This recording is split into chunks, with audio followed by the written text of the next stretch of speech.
So there's a very huge misconception. When I first joined, this arena, people were saying things like, orang ni main futsal ni, dia boleh main football, and vice versa. Orang football dia boleh ke futsal.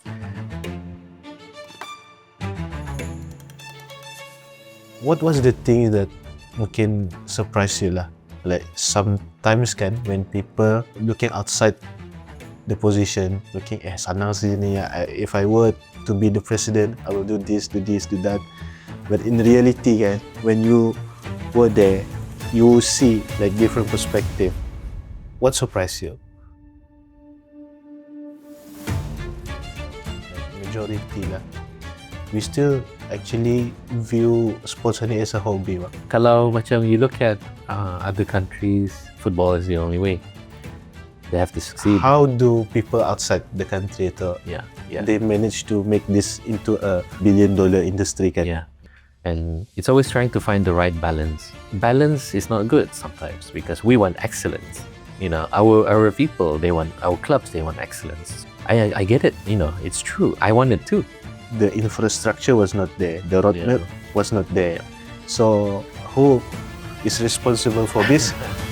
This is probably the segment that I need to be a bit more careful. Assalamualaikum warahmatullahi wabarakatuh. Welcome back to BSN Podcast. Alhamdulillah, this is our second episode. And today we have a very special guest, which is Pg Sal. How are you, Pg Sal? Hi, good morning. Hi, Azhar. Very good. Feeling great today and happy to share what I know with you. Okay. So, Alhamdulillah, I think we thought about it before, Joe. We want to interview you. Yeah. I think it's quite, thank you, Joe, for your time. So, before we start, maybe let's introduce yourself lah. Before people know you as the interim president, who are you? All right, for the audience. Okay, I am Pangeran Haji Kamarunsalehin. I'm currently the CEO of Almaris Futsal Academy. And long before that, I was the manager of the senior team, as well as before that was the coach, head coach and assistant coach for the team. But I've played a more administrative roles in the recent years. And, it brought me to FABD, which I think we're going to talk about that a bit later. And here I am back in a new role where I'm probably going to explain a bit much more later on. Okay. So before you go to that administrative role, you mentioned that you handle Almaris. So how is it? Is it how do you guys start? And then mana in terms of the running the club and the funding and so on, the support, how is it? Yeah. Well, if I were to go back a bit further, before I was in football and futsal, I was the General Secretary for the Brunei Chess Federation. So I've had prior experience in managing basically an organization from more admin role. And at the same time, I was also actively still playing with the national team at that time. But once I was I would say I matured enough to move on to other projects. I didn't go straight to managing or all that. So what interested me was the futsal itself, the organization bit. So I started off not as a coach and all that. No, okay. I started off as sort of an event management. So I started this event management called Al Fatah Sports. So it's basically just event management, so organizing sports, organizing mini events for our sports enthusiasts. I started with futsal because my family, we had a small team We call ourselves the Metaman FC. Back in the day, that was in 2017. That was, Okay. over 8 years ago. It started there. It started around event management, trying to get my family to play, trying to get my friends to play. And over time, I met incredible people along the way. So I met other event managements. So for example, I think people would know IRS Sports at the time was pretty active. I met the owner of that event management, and then together with other founders, so we came up together to create a club. And it wasn't a club then. It was just an academy that wanted to promote futsal. We wanted to promote youth development. All our players were pretty young at the time. They were like 16, 17. And over time, we just matured progressively from there onwards. So, we started from the academy. We won a few tournaments. And over time, we built the foundation. Administratively, we registered to FABD. We joined the official competition. Things step by step, we moved on. I moved on. So from managing the club, I moved on to FABD and all that. So that happened a few years ago. Okay. Okay, That's so a summary of it. interesting. So it's just a hobby lah at first. Mungkin macam something for fun lah. Yeah. For fun. It started off with family. I mean, my family wanted to do something together. Okay, mungkin some people mungkin tahu or mungkin dah tahu. So I just want to ask about futsal and football ni. So like dari luar it looks similar, but it's a bit different. So can you I get that all the time. It's a very very common question.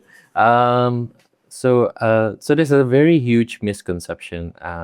When I first joined, this arena, people were saying things like, orang ni main futsal ni, anda boleh main football, and vice versa. Orang football anda boleh ke futsal. This is something that I thought was the norm. I thought this was okay, memang biasalah. But actually, when I explored the best practices from other countries, so I went outside, I learned and I observed, and there was no such thing.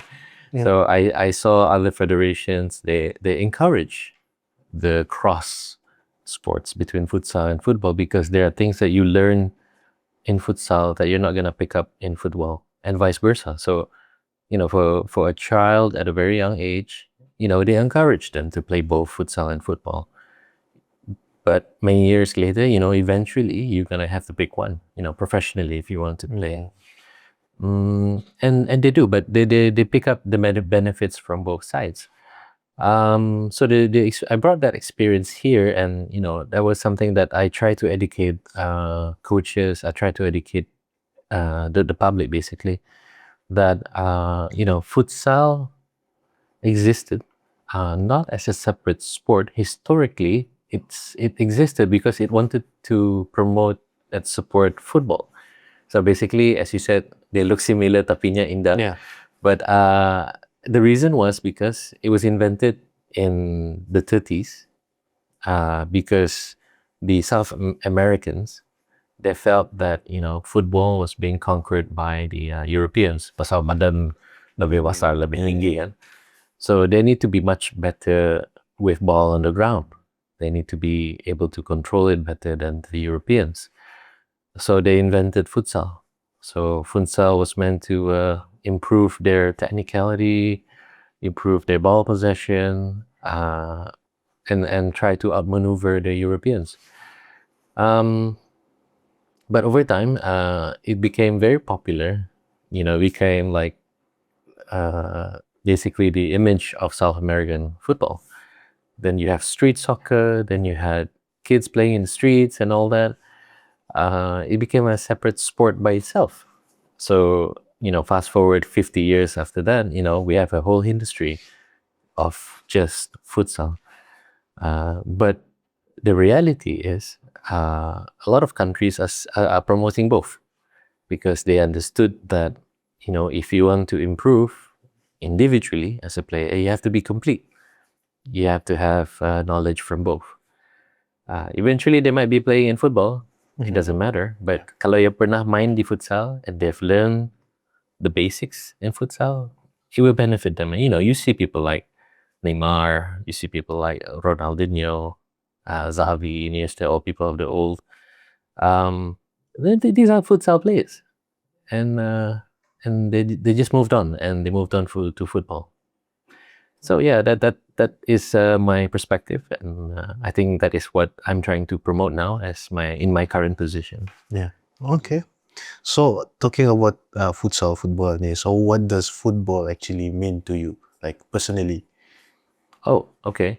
So I think some of my colleagues and some of my friends have always heard me saying that football is the number one sport in the world, and it still is. And it's still the same here domestically. Football is the number one sport in Brunei. Not to compare with the other sports, but even within our own, between futsal and football, football is still number one. And futsal is there as one of the fastest growing sports next to football. It's hard to explain for what reason, tapi macam I think just observing from the outside, we know that kalau futsalnya parents lah would say, oh batapnya, dah panasnya berlimbuk. but yeah, some people would say that, and this is something that we see also, whether it's true or not. No one actually did a study on it.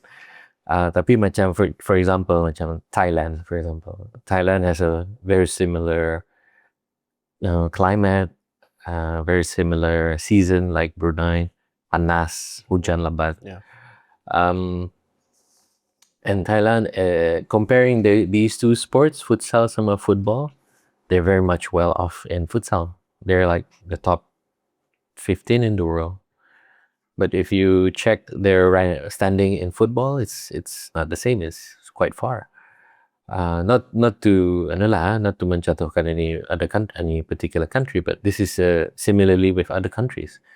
For some reason, their futsal lebih tinggi rankingnya daripada their football, and I don't know why.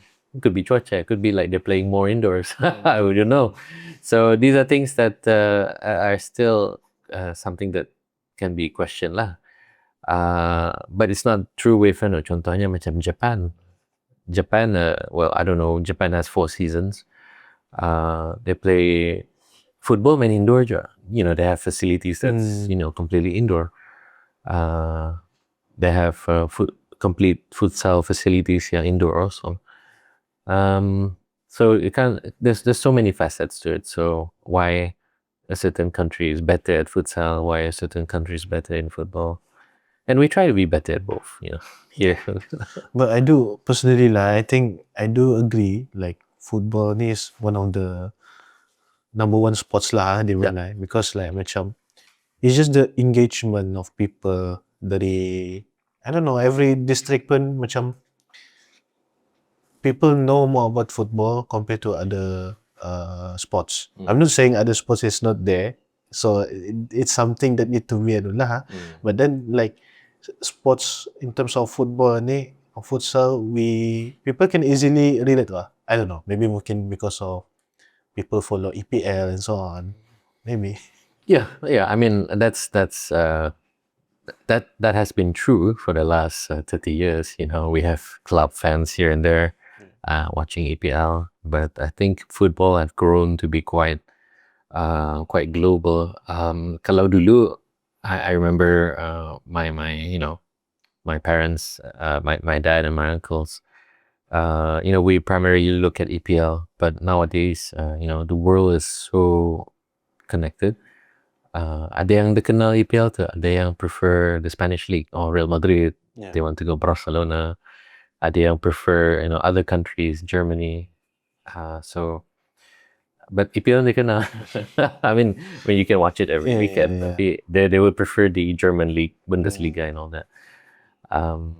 but yeah, I think for us here in Brunei, I think we're very familiar with macam the Malaysian League, the Premier League in Malaysia. We have the Indonesian League. Yeah, these are the leagues that we benchmark to. Okay.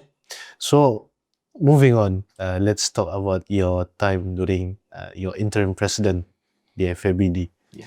So, when you first come into the role, kan, what was the thing that mungkin surprise you lah?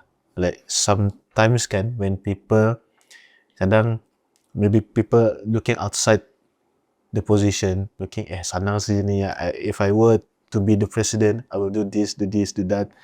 But in reality kan, when you were there, you see like different perspective. What surprised you? This is probably the segment that I need to be a bit more careful. But I don't mind sharing. I'm not sure surprise is the right word. Because we, when our club, when submitted our registration to FABD, that was in 2020. So we've been a member of FABD. So we are in the loop with the discussions among the Congress members. So we sort of know what happens, in and outs in FABD. So before I was, before I was in FABD per se as an EXCO member, I was already a Congress member.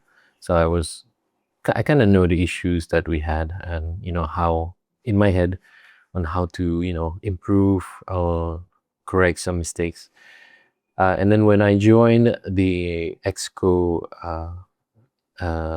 list in 2024, yeah, it's true. I mean, there are things that the public nampak lah. The public do not see and do not fully understand.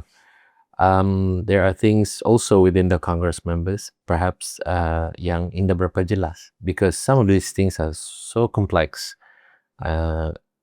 It's not something that we can just explain every day to them, because they are all interconnected problems.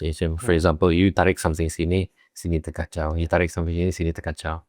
And it's always trying to find the right balance. And balance is not good sometimes, because we want excellence. Our people, our clubs, they want excellence. So they want to be good at youth. This part, they want to be, they want to have a very strong competitive league, for example. So someone here wants to have a very strong national team. I get it, it's true. I want it too. But sometimes when you're sitting in that position, you kind of have to look at the whole picture so that, the whole thing don't collapse. You have to find the right balance so that we move forward steadily. But it's not always the case, I mean, we can't stop people from having their own ideas. We can't stop people from having their own thoughts about how we should move. So, but there's a system. So we have, the FABD constitution. We have the statutes to lay out the rules. We have AFC and FIFA to lay out the rules also. So these are things that are straightforward, but not so straightforward. Okay. Yeah, it's very difficult to maneuver around. Yeah, pasal the supply and demand, keperluan itu tetap ada.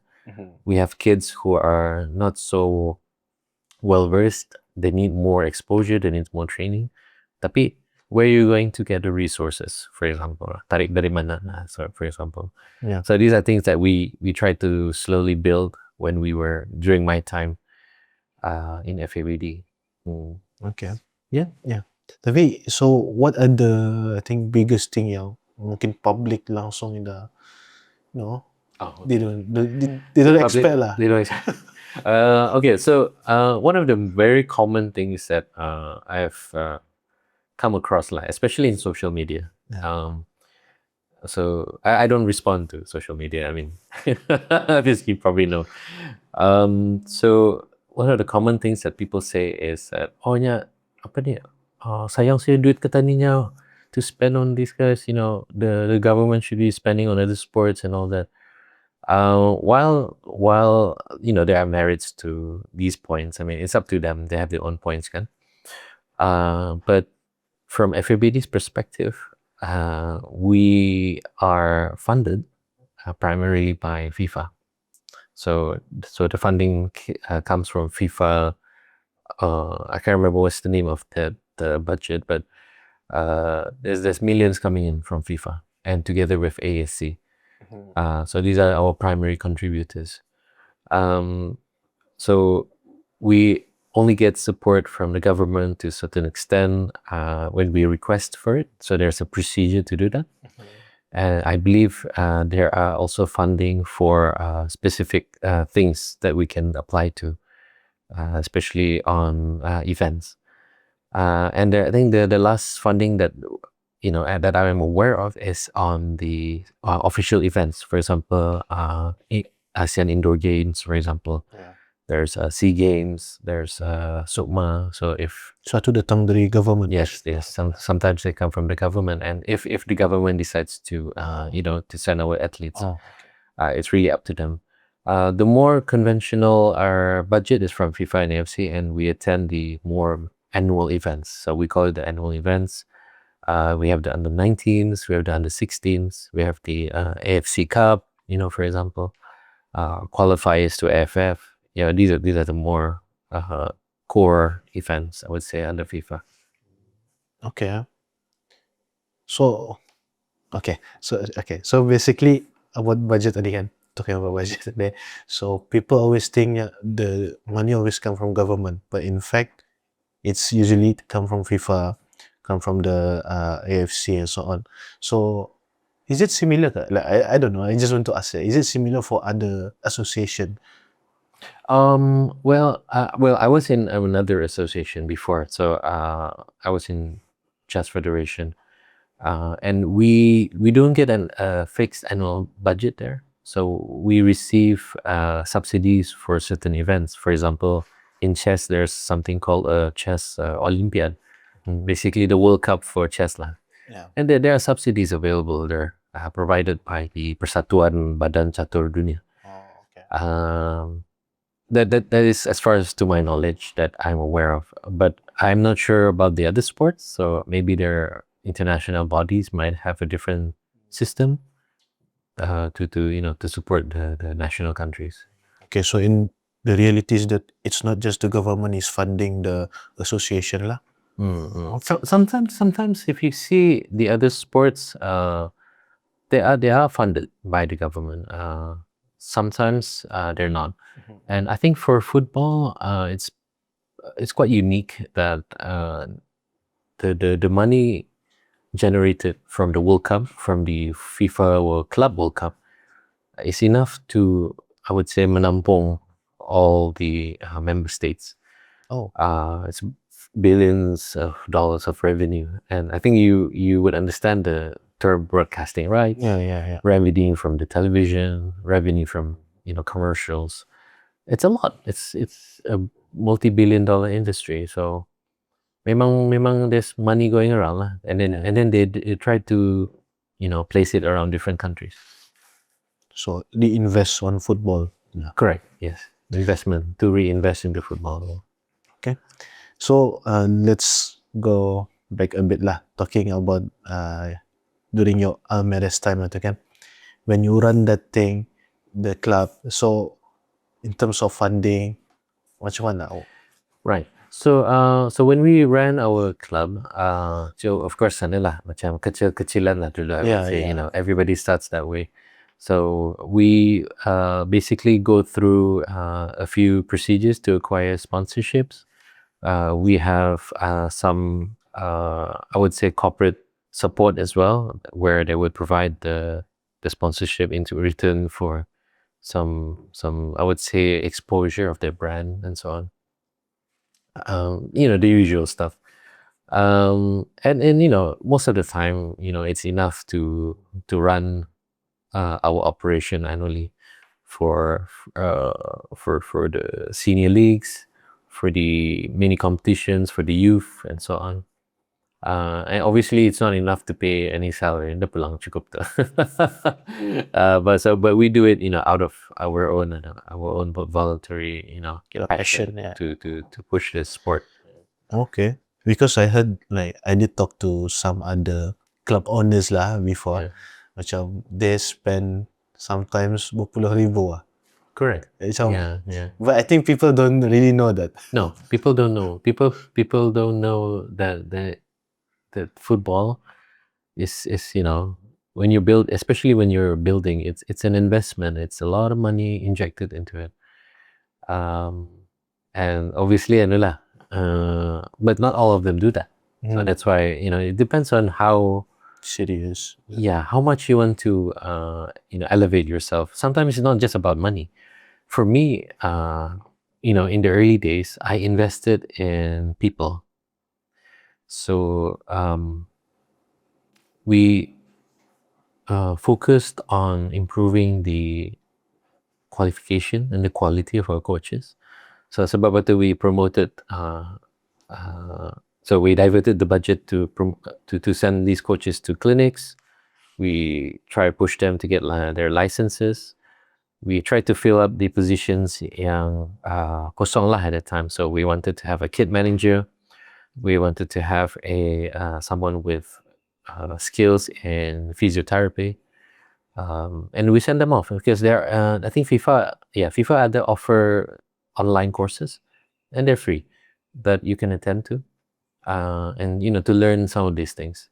So sebab itu, at the moment, we have a very good management. I believe we do have very good management as far as the technical is concerned, because that was the primary aim from the beginning. We wanted to fill the slots because kalau management is strong, then we have a very strong foundation to build good players because everything will be complete.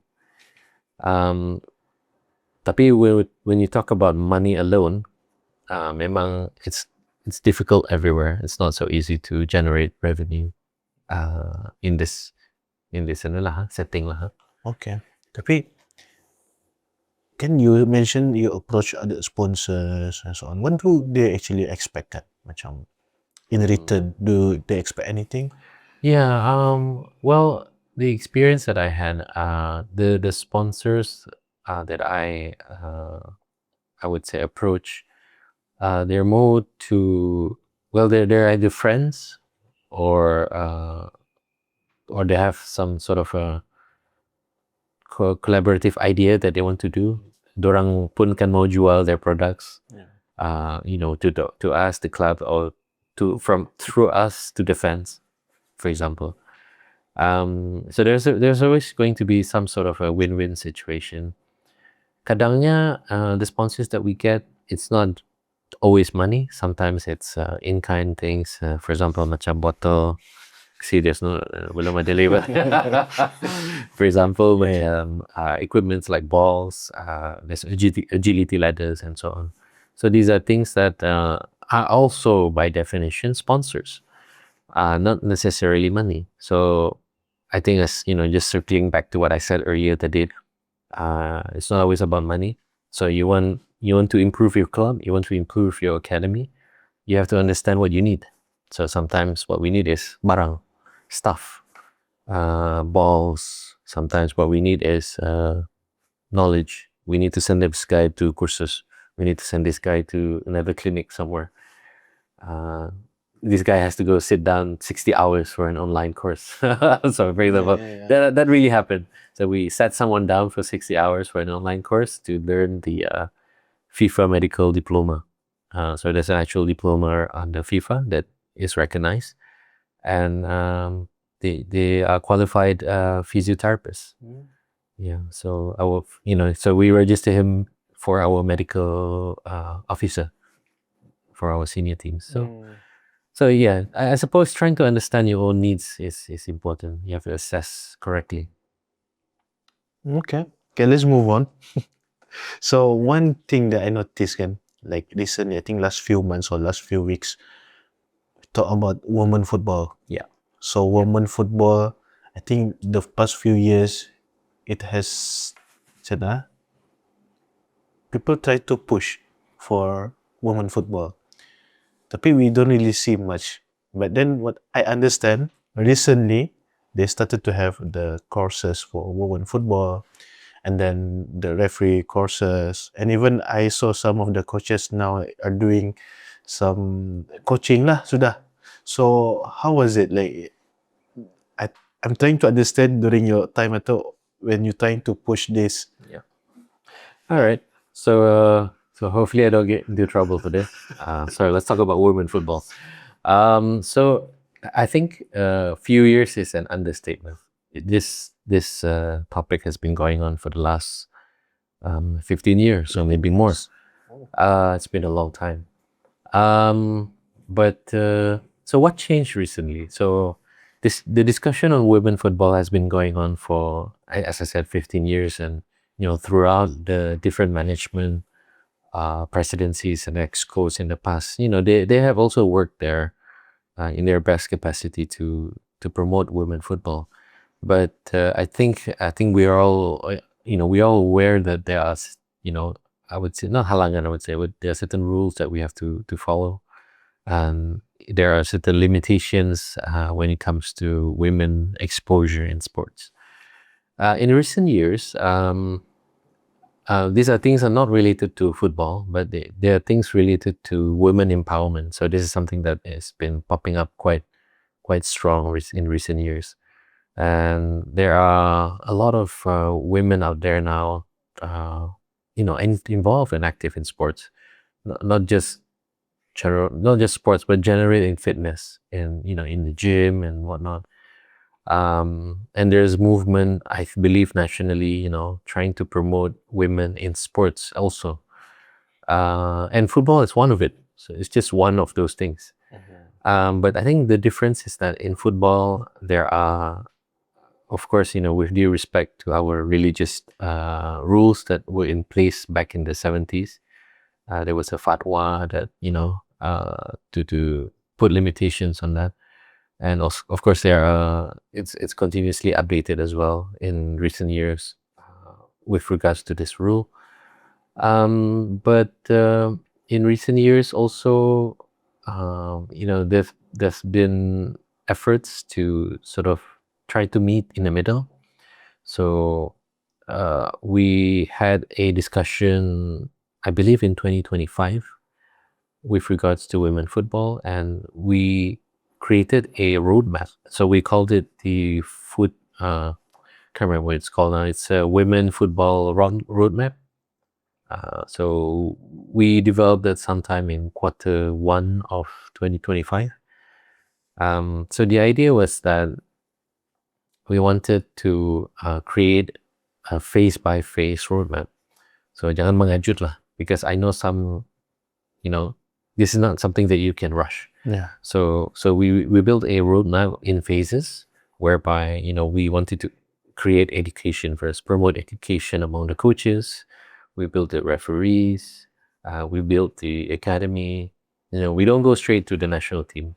Although our friends and FIFA and AFC would like that to happen, but they have to also follow the flow di sini kan, locally.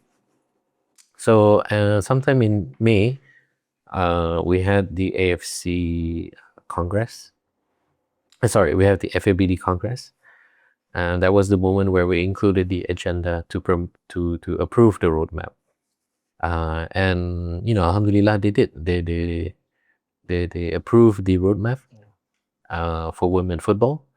And this roadmap was not something that kami buat sendiri. It's we built it. Yes, we designed it. We spoke with Congress members. We spoke with clubs. We spoke with FIFA, AFC. We spoke with the government as well. The government, we were consulted, and they supported this phase-by-phase approach instead of trying to go all in. So in May, during the Congress, it was approved by Congress, FABD Congress, and we've been using that since. So just to answer your question, so that's why things have been popping up recently. So you see a lot of women activities related to football, in refereeing, in coaching. We're still in the phase 1, and it's something that we will, I suppose, that will continue to do well. I hope so. You guys have this roadmap, Yeah. Because sometimes people don't understand again. Like macam you have to go step by step. And it like you expect the result terus. People Yeah. don't see the We've had a lot of discussions with FIFA. There's apa namanya ni? There's specific units macam women, FIFA women unit and all that. Now that we've been ping pong sama dorang, and they shared that Brunei is not the only country that encounters problems like this. Trying to promote women football, but there's different reasons. Dorang lain, dorang for example, just to take for example Somalia katanya. So I'm quoting this from our FIFA officer. So she said that in countries like Somalia, sama Afghanistan, where there's a lot of extremism di sana, fanatism,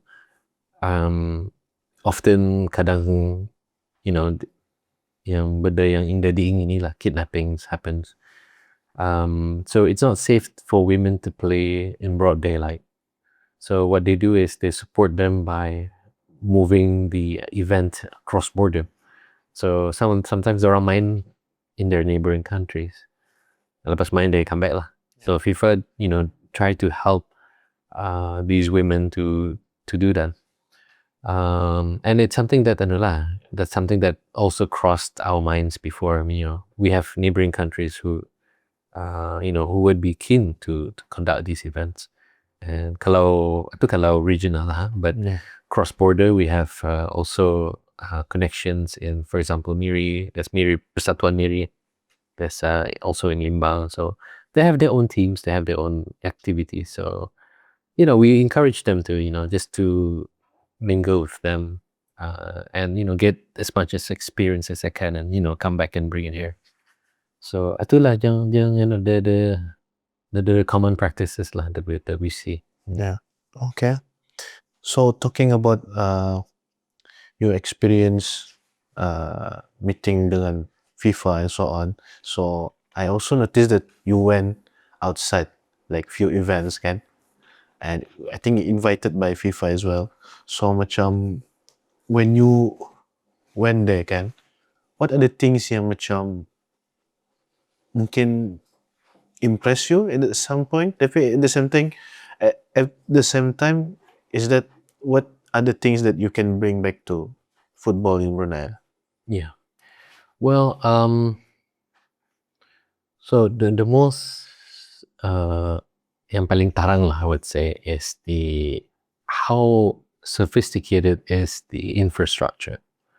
So in all of the settings that I've been, whether it's AFC or FIFA, the infrastructure is always something that I look at, because that's always going to be of discussion here in Brunei. So I think we can get to that later on infrastructure. Tapi abroad, that is something that they really maximize. So there's a very good setting for the public, tempat duduk. There's a setting for, and I'm talking about stadiums. There's good setting for VIPs. There's good setting for tempat makan. The walkway is safe. There's this proper system. There's proper security. Yeah, this is something that always puts me in awe. Just looking at what they've built. It's a very nice stadium to play in, and just zooming a bit deeper on the flooring ataupun the tanah tu kan. It's not cow grass. I mean, you look at it, it's really highly maintained grass that is the best of the best to play football. Similarly for futsal, I've seen this high level settings as well. Very nice stadium, aircon, very similar to our very own indoor stadium. We're not that far away. Cuma ada tambah a few things. Kalau beyond that, there's things like the VAR system. It's very new. The goal line technology. All these things they build up into something amazing lah. So we still have a lot to catch up. We still have a lot to do. But I think before we go to yang canggih itu, I think we just need to go through the basics. So, just to have a very good infrastructure is a good start. So do you think like it's achievable? Like Well, yes, the answer is yes. Because that is always the FIFA punya, I would say, priority lah, I would say. It's always a priority for FIFA to develop the member states, to develop the infrastructure. You know, they want more pitches, they want more stadiums, they want more facilities. So, you know, when we come to them and say, okay, we need your support in this and this, they're always going to consider, they're always going to sit down sama kita ni. Yeah. Okay. So talking about the stadium tadi ni kan, like this all infrastructure and so on, I think just to add on Lanja from my view juga, like another thing is that talking about media sini lah ha. So media ni pun, when you say a proper stadium has a proper seat and has have a proper everything lah basically, and then when we talk about the media side, if we have a proper coverage and so on, generally it will create apa namanya, employment opportunity for others juga. So I think these are the things that is lacking lah juga in Brunei. Not just about the you're not just talking about the players, but in terms of media coverage as well. But yeah, what are your thoughts on that? Yeah, okay. So so just to touch a bit on the media aspects and I would say, I think the word is broadcasting lah. When I was abroad, when I saw what happened di sana, you know, they really emphasize on showing the show. So there's a very nice day one for press conference. There's a very nice spot where people conduct their interviews. There's a good spot for all the cameras to set up. Di atas lah tu, I would say, somewhere in the middle. You know, these are things that for them, obviously it's the most important thing to do first, because, you know, stadium berapa jangan nyambutnya. There's only like 50,000 people, maybe less. But they managed to show the show to millions of people from basically just setting things up now correctly. You know, it's all over the TV. You know, people subscribe, they pay for it. They're willing to pay for it to watch this amazing show, amazing games. And yeah, that's basically what I saw. A lot of emphasis on trying to, you know, put this sport out there in the media. I think that for Brunei is something that I also believe that needs to be improved on, and that is something that it's not difficult to do. And I believe you guys have done well to set up this podcast today as one of the initiatives to do that. And I'm sure the others have also tried to do the same, to, you know, push you know, the sport basically out there to the social medias for the public to see. Yeah, I think, honestly, this is just my view lah. Of course, like live streaming now, I think it's getting more lah. Like people start to do coverage for sports, not just football, for other sports as well. Which is good actually. Like ramai sudah yang try to venture into that, even from the media side. So, tapi the thing is that we are also still lacking in terms of apa namanya, proper coverage, and then we're still lacking of a proper commentator. These are the talents that we are lacking. Yeah. So like last week I was imagining something actually. So macam, what if we have a proper macam, you know kan, kadang-kadang ada commentator ni, if we buat commentary itu, it's very apa namanya, it can touch your heart lah basically.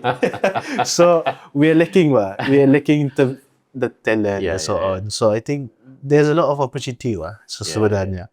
But of course we are lacking in terms of platform di sini actually. So macam I don't know if we're going to cut this or not, but the idea, I just want to share lah sejak.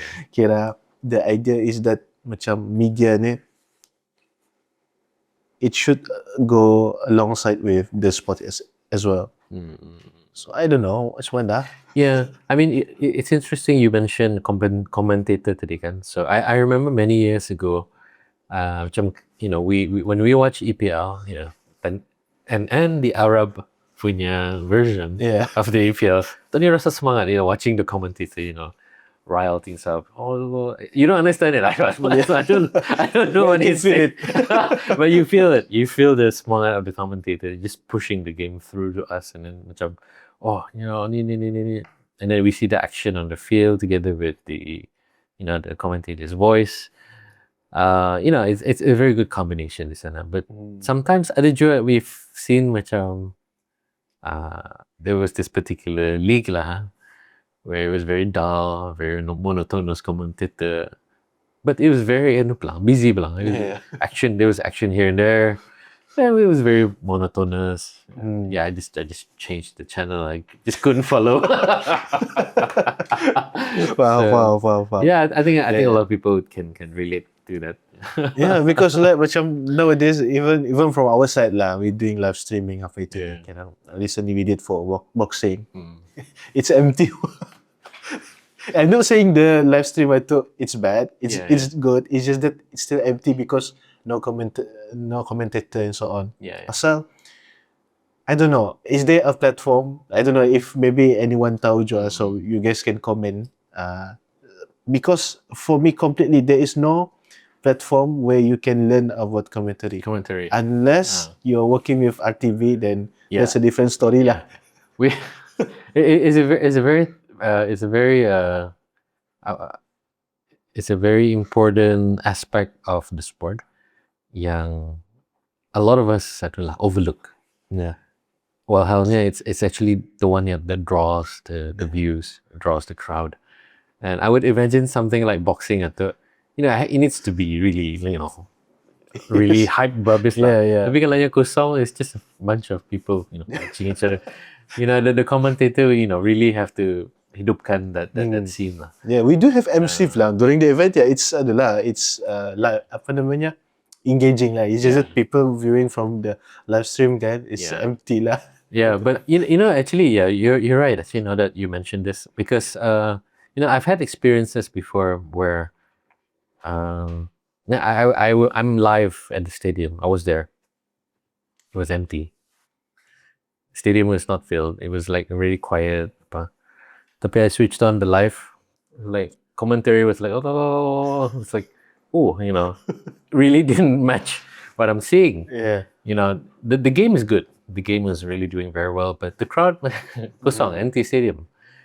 Tapi because of the commentary, it makes it looks like macam, oh, it's like, you know, this thing is really, you know, optimally, you know, macam berhabis sudah this game atau.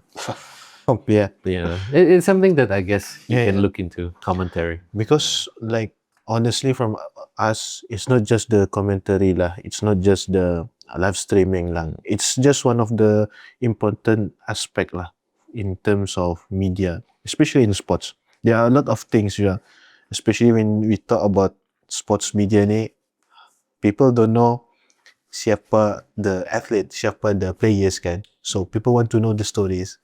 So this kind of content yang lacking sebenarnya. So yeah, that's what we're trying to do lah more actually. Betul lah. Okay, so going back,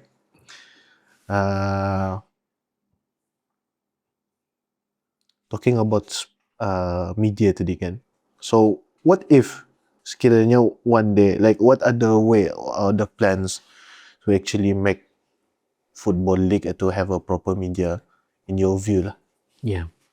Well, so this is what we tried in our futsal league. Just to share my experience. So we informed the clubs prior to the league that, you know, they ought to have their own media team. Hindi semestinya they hire their own team, but basically they can identify ataupun outsource the media team that can be used in every single game. For example, apa nama ini? For example, this particular media team ini could be supporting 4 or 5 clubs. It doesn't matter. Yang penting, the branding of that club is out there. You know, the Instagram, the social media is consistently updated. But by the same person, it doesn't matter. So we encourage the individual clubs to do this themselves. I think from the Persatuan, from the FA itself, what we could do is this is something that needs more support in terms of for example, FIFA, they have something called FIFA Plus. So basically, it's a television. I'm not going to say free, but it's subsidized by FIFA. So we provide them the content, and we sort of make an agreement with FIFA Plus, and if we do a live show here, and it will be kind of broadcast that FIFA Plus is basically an online platform. So instead of watching Netflix all day long, you could tune in to FIFA Plus and watch games from other leagues in the world at the same time. So that's also one of the things that from a high level we can help out. From dari bawah, these are efforts by the clubs. They need to be able to do it themselves. And I believe there are certain programs to help educate clubs in it. I can't remember apa nama programnya, but I think AFC or somewhere they provide this sort of training for clubs on how to promote their commercials, their commercial aspects, dorang punya merchandising, how to promote their media. So basically how to keep the club afloat and improve lah. Sporting aspects, that's on the side. So these are things that we need to do lah, how to educate the clubs. And is it possible for us to come in actually to support, maybe mention today kan, like how to do a proper media coverage, how to approach the sponsors and so on? Well, you're gonna have to talk to the new management. There's an election coming up. Yeah, you gotta talk to them. So these are the guys that that will be directing the way. And perhaps when you have the opportunity to do so, you speak to them and tell them. And very likely they are already in the know. Very likely, tell them that this media aspect is crucial, especially at this point in time, and the world is so digitalized and so open at the moment. We can boleh ketinggalan lah. So we gotta catch up and make sure that the game is up there. Yeah, I'm not talking about just for football lah. Honestly, like I see from other sports as well. Sometimes I talked to one of the Persatuan last time. Yeah, they somehow they made a liga. I cannot mention lah. Tapi the idea is that they managed to secure a sponsor, which is a 5-digit sponsor. Yeah. Quite impressive lah. Yeah. But then the league itself, they don't have proper coverage. They don't have Instagram at all, and then it's just set for the sponsors lah. They don't really get much visibility lah. I think I know which league you're talking about, but I'm not gonna say. Yeah. But I think it's just an example lah. So how we can utilize media to more lah. Apa ni? You mentioned 5 digits, but iya sejuta. Yeah. If without the proper coverage, without the proper apparatus for that, people are not gonna know about it, and it's gonna lag behind in that aspect lah. Sayang kan? Yeah. Okay, so I think we have a few more questions plan lang lagi banyak no worries. So you mentioned today before you go into football, you also have experience in chess.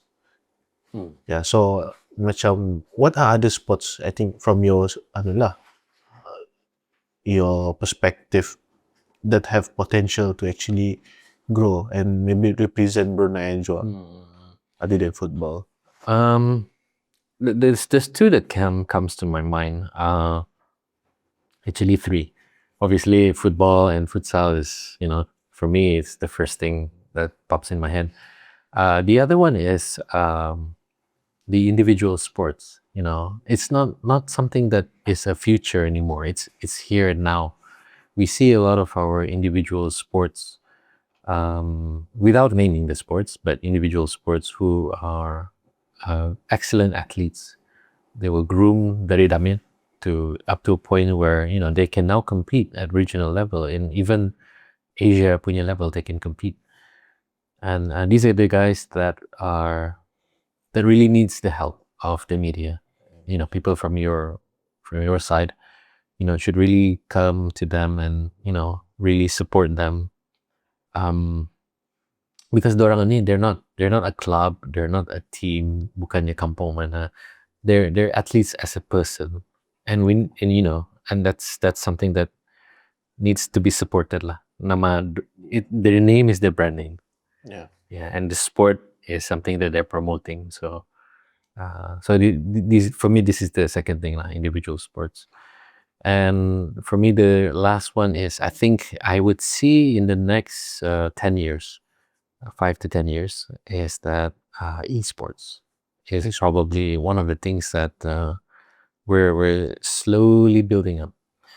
And then esports is quite a huge thing. Esports is not one game. Esports basically means there's an esport for football. Yeah. So FABD recently, during my time, so we supported the FIFA, I think it was an EA tournament for football. There were a few tournaments related to football.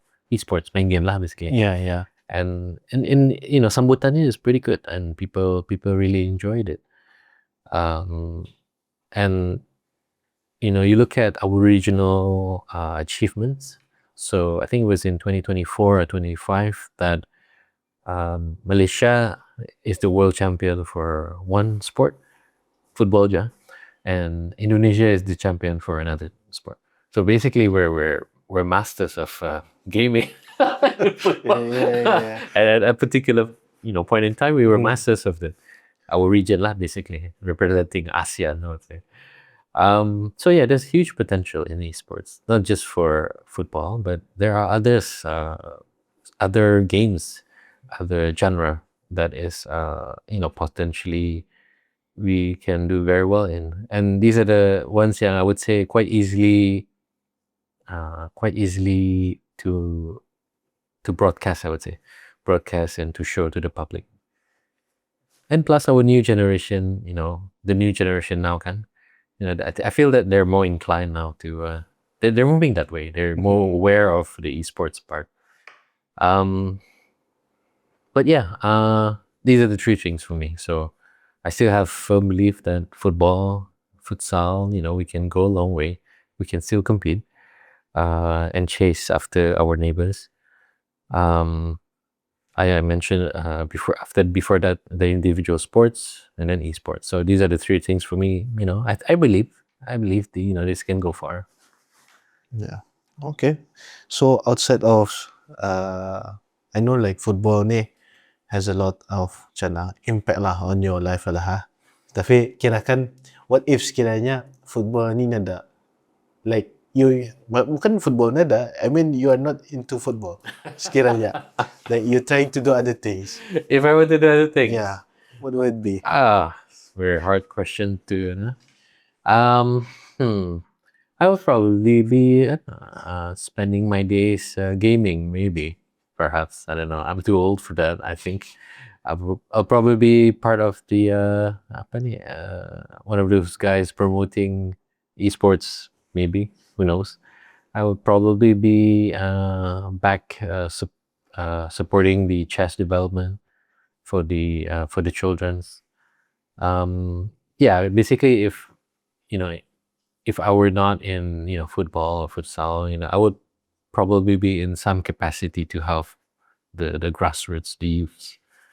That's because currently that's what I'm trying to do as well. So I've been the youth freelance, but I've been away from FABD for a few months now, and I jumped immediately to promoting grassroots, promoting the youth development, because asal usulnya that's what that's where we came from, to start with the young kids. So now, if I'm not doing this a national wide thing or whatever, I'll still go back to the youth lah, anak-anak.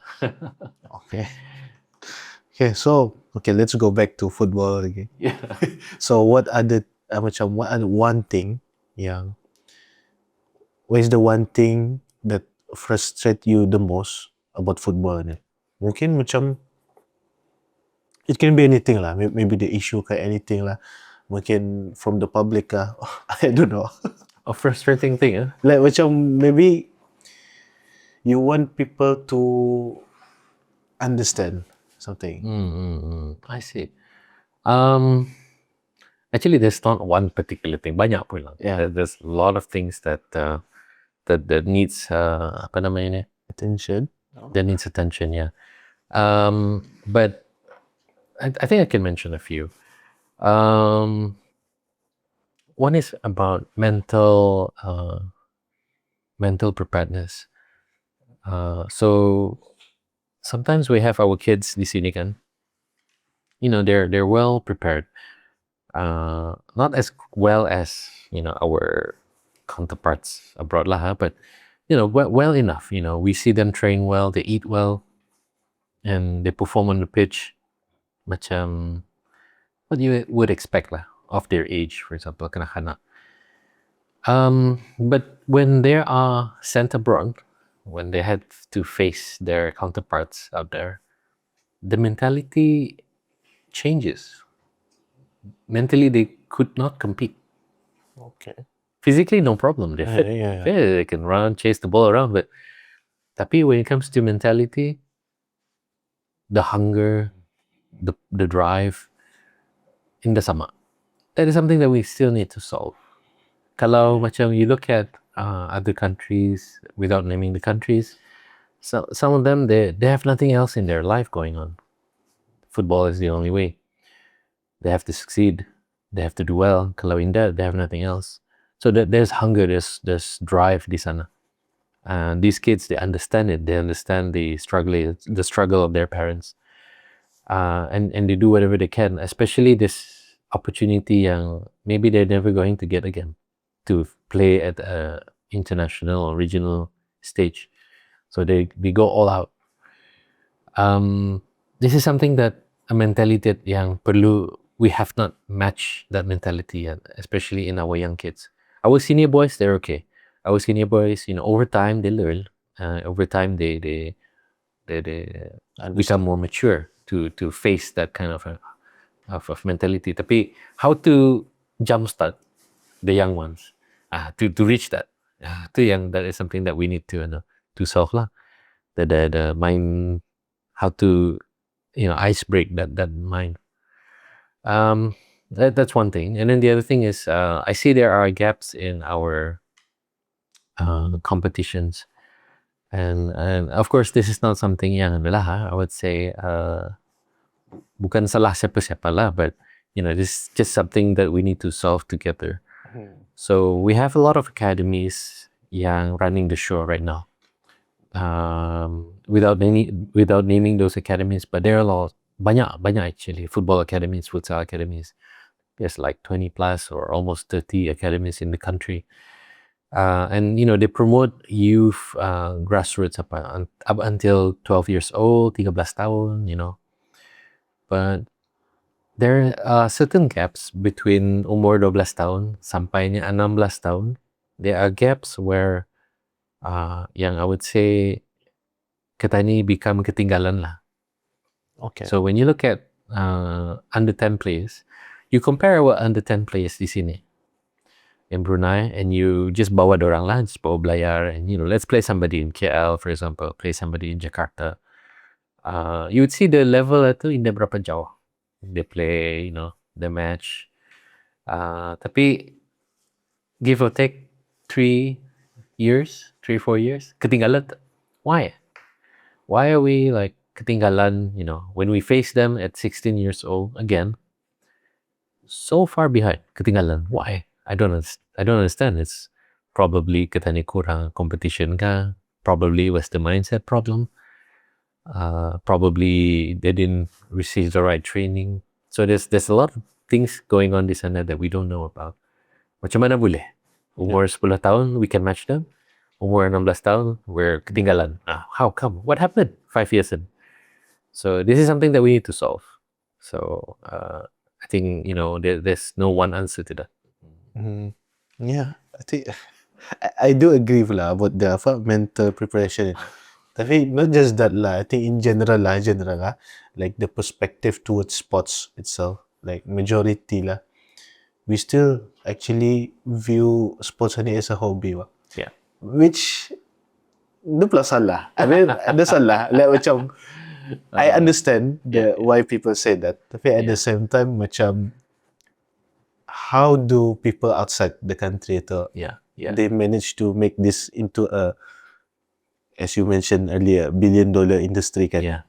So if they can do, I do believe that we, di Brunei ni sebenarnya can buat. It's just that, as you mentioned juga tadi, the infrastructure was not there, the roadmap was not there. So who is responsible for this? Honestly, I don't know. But again, this is what are the things that we try to do lah. We try to help lah. But of course, us alone, Bravo Studios, so BSN alone, we cannot do this alone lah. Of course. Macam we of course need a support from other production, other sports as well. Because in reality, we cannot grow lah if we are just alone. Yeah. Itulah. I understand. I think macam apa ni, this is very similar to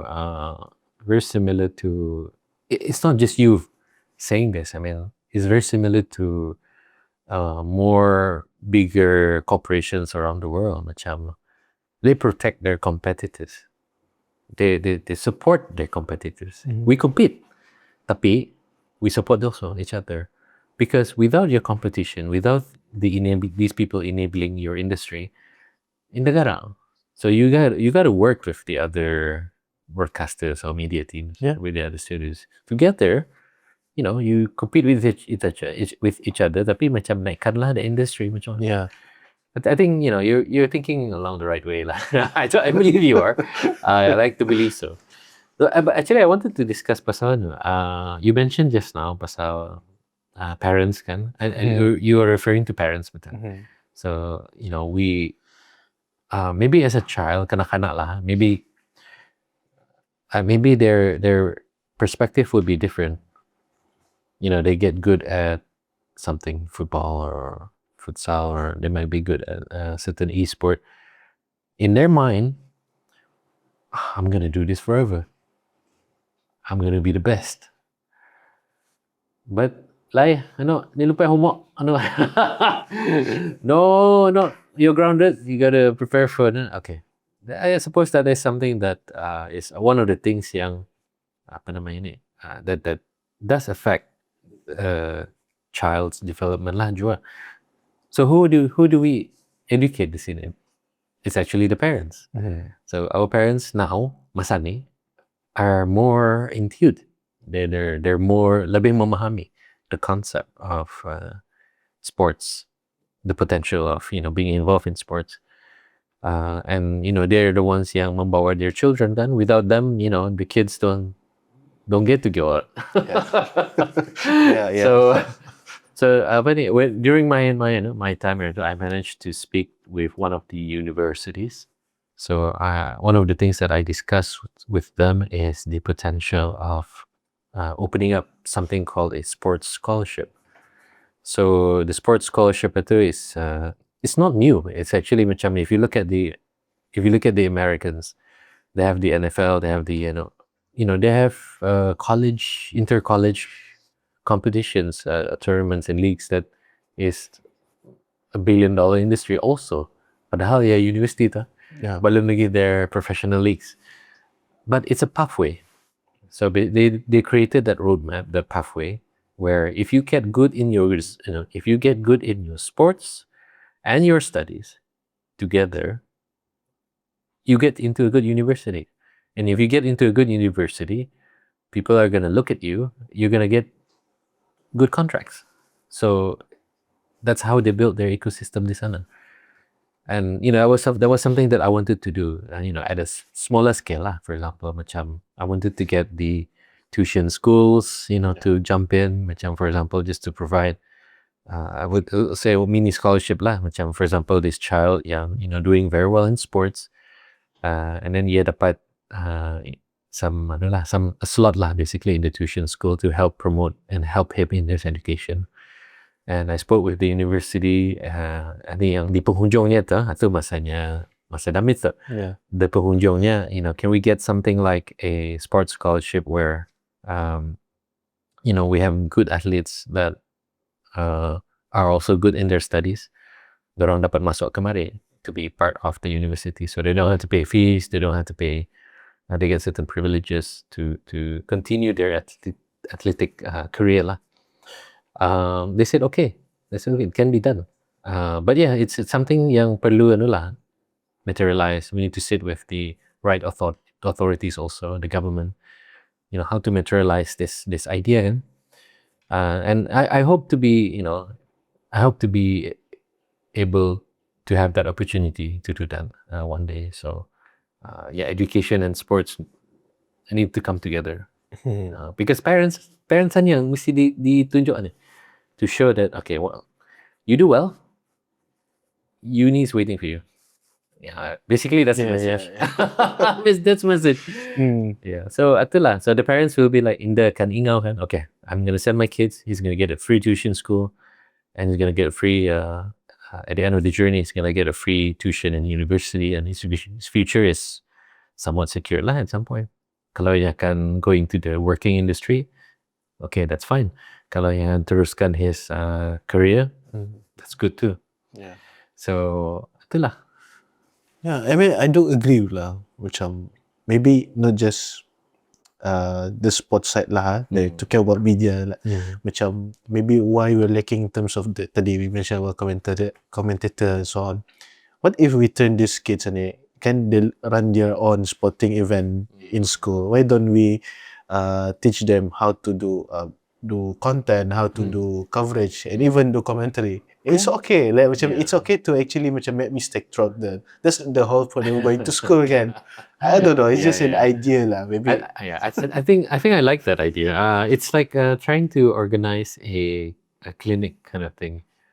A clinic for broadcasting, for commentary. It's possible to do. It can easily be done actually. You just need to link up with some event management to organize an event, and then and talk to them and see how we can get the children to come along and learn all those things. Yeah. Okay, I think a few more questions. I think dua ketiga question. So let's move on.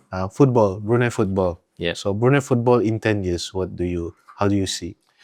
Brunei football in 10 years. Okay, so this relates back to the challenges that we have right now. So right now, our clubs and our associations lah, basically they encounter very common issues such as I said tadi kan, it's not always about money. Di mana tempat berlatih, for example, where we're going to train, we have FABD facilities, correct? Cuma, it's limited. Sometimes we have to share it. Sometimes, we can't give it for free all the time. There are other facilities yang available which is open for rental lah, and you gotta work for it. But for me, the idea that I have in place for the next 10 years is basically infrastructure development for the technical aspects as well as the monetary aspects. So if a particular club, they have their own facility, they have their own infrastructure, basically their team boleh berlatih whenever they want.